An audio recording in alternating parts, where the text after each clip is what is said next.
Hey guys, what's up? Good Sunday morning. Welcome to our next lesson in our How to Train Your Emotions series. Last week we talked about an emotion that can get us in trouble if we don't get control over it, right? And that emotion is anger. And last week we learned there's probably nothing that we can do about getting angry, but we don't need to stay angry if we can just remember how much love God has for us and for everyone around us. But the emotion that we're going to be talking about today is another emotion that is no fun to experience, and that is fear. Fear can be a really hard emotion to get control of. Sometimes we can be so afraid of something that we can't even move or think straight, right? It is no fun to be afraid. And fear is definitely not something that just young kids feel. Everyone is afraid of something. There may be things that you're not afraid of at all as a kid that an adult might be really afraid of. I know for myself, I am really afraid of being in a tight, closed-in space. I do not like feeling closed in, like I can't get out, but I know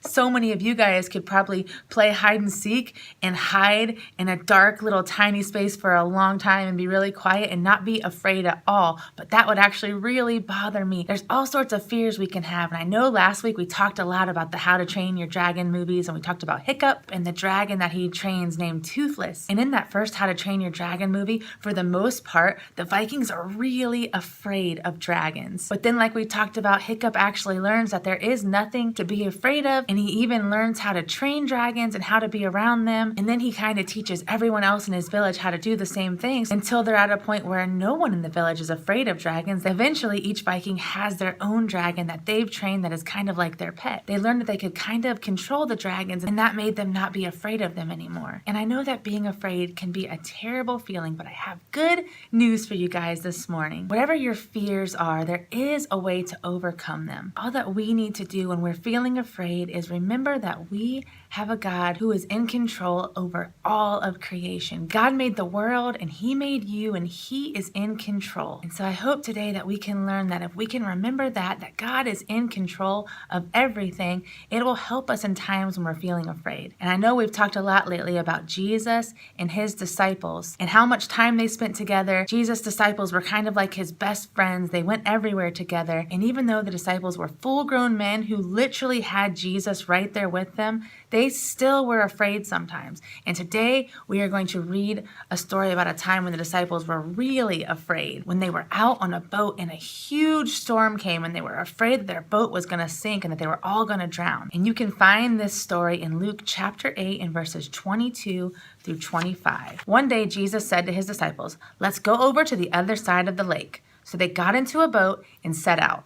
As they sailed, Jesus fell asleep. A huge storm came down on the lake, so that the boat was being swamped, and they were in great danger. The disciples went and woke Jesus, saying, "Master, Master, we're going to drown." Jesus got up and rebuked the wind and the raging waters. The storm stopped, and everything was calm. "Where is your faith?" Jesus said to the disciples. In fear and amazement, they asked one another, "Who is this? He commands even the winds and the water, and they obey Him." Some of you guys have probably heard that story of Jesus calming the storm before, right? And it's very obvious that the disciples were scared to death, and I think that I would be too. I don't know if any of you have ever been out on a boat when it starts storming and the waves get big and they're crashing around, but it's a really scary and helpless feeling, right? So I know that we can probably understand why the disciples were so scared. But when Jesus stopped that storm just by telling the winds and waves to stop, He showed the disciples that He was in control, didn't He? And they could not believe it. And that's why they wonder at the end, who is this? The wind and the water obeys Him. And that's why this is such a wonderful story to go to if you're ever feeling afraid, because it is such a wonderful feeling to know who is really in control, right? Jesus was showing the disciples that they had nothing to fear because He was with them. And I hope that when we're feeling afraid that we can remember that if Jesus is with us, we don't have anything to fear either. And I am so thankful for the story of Jesus calming the storm so that we can remember who is in control so that we don't have to feel afraid. Right, guys? And thank you so much for listening to these lessons on how to train your emotions. I really enjoyed seeing some of you guys on Sunday mornings. Thank you to everyone that's watching online. I really miss you, and I cannot wait to see you again. See you later. Bye.